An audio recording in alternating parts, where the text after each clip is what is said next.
Well, we were both working at a local hospital that no longer exists in Denver anymore. And I was in the PT department and she was in the nursing department, the operating room.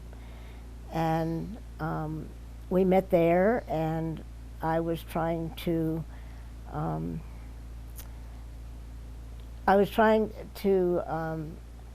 do a new intervention for pain control after surgery. And so we got together and then we worked on that project, and it was a little too early. It would happen now in a heartbeat, but it was a little too early then. And we just became friends and colleagues, and then she chased me until she caught me. I got fired from my job because they said we were playing footsie or something. No, holding hands. Oh, holding hands in the cafeteria. We weren't. We never went to the cafeteria together. Yeah, so one day I walked in and they said goodbye. I think that marginalized societies are typically known by the behavior of the extremes of all of those societies.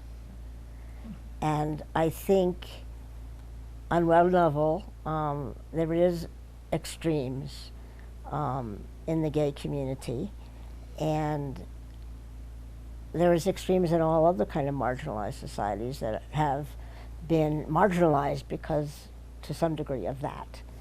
I think we have come a long way, way beyond where we thought in our lifetime we would ever be able to be married to one another. That wasn't even a thought when we met. It's like it was a given that we couldn't. And it was a given that we didn't have the rights of other people. And I don't think we were, I don't know, I don't think I was as frustrated by that as people are or were. It was ingrained from high school for me that just was the way it was, and you were an outsider and you would never be an insider, and that's just the way it was, and I didn't question it until it started moving, and then I was like, really? Really? We have the right to be like everybody else? And I think it didn't really occur to us on some level that we had that right to be like other people. Joan's 86. I'm 75 for one more month.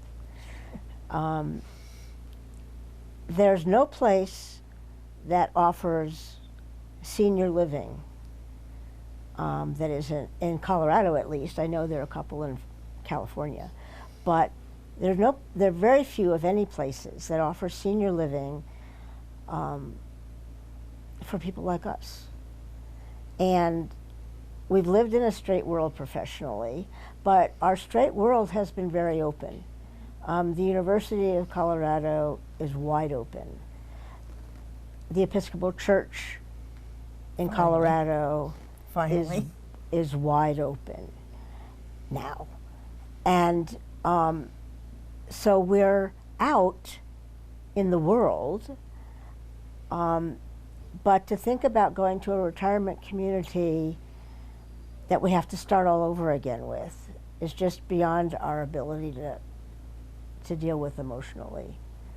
And you don't know what communities are welcoming and what are not, but to go into a situation like that, I'm pretty sure, we're pretty sure, that there will be marginalization in some form or another.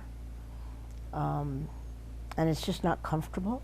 I don't need to go to we don't need to go into a totally gay environment. We've never been there before.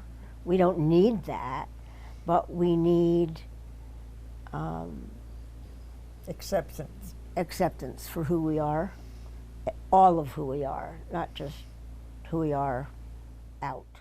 I want people to know, we want people to know that we are like everybody else. There's no difference. We have both had careers in medical professions. We both are churched and templed and love our neighbors, and we're no different. We're no different. We're exactly the same as everyone else. We're just drawn to each other, like any man and woman are drawn to each other. And if I could have my deepest wish, it would be for the word abomination to disappear off the face of the earth. Joan, anything you want to add to Nancey's beautiful No, words? I think that's very well put. You know, Yeah. we know I don't have that many more months to be able to make a change, but if I'm still up and moving around, I'm going to do what I can. I don't know why we got into this, but we did. We made. What, the eye to eye? Uh-huh. Well, because it's a legacy. Yeah, it is a legacy, but and it doesn't matter to us now by coming out really publicly, because nobody can hurt us. You know, we are who we are, we know who we are, and we are in a good place.